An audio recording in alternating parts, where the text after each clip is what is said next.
How to market your new disruptive idea. Got a new idea for a product or service that is going to be truly disruptive and change the way we see the world? Great. Only you're not the first, and you probably won't be the last either.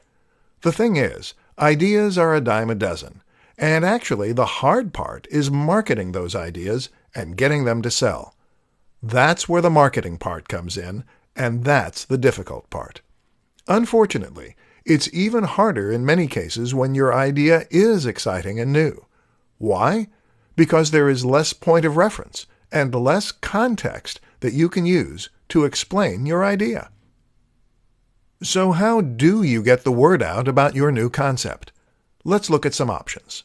In the beginning, the main aim of your marketing is often going to be explaining what your product is. This is your elevator pitch. And it's important that you've come up with a simple way to explain succinctly and clearly what your idea is, who needs it, and what they need it for. Another useful concept is to focus on the value proposition. In other words, where does the value come from with your new service or product? How does using this product make life better? Will your users be richer? Will they have more fun?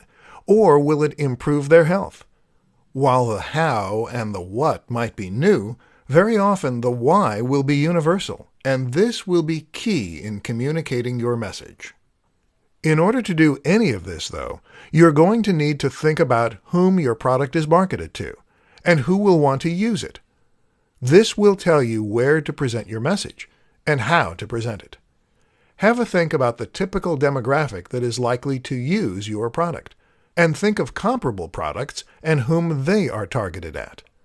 Looking at comparable products is also a good way to get inspiration for your marketing. Finally, don't be afraid to embrace the newness of your product or service. In other words, if your product is so different that it stands out, then this can actually help it spread by word of mouth. Consider those 5-finger shoes by Vibram. These drew the eye so much that they practically marketed themselves. How can you get people talking about your brand?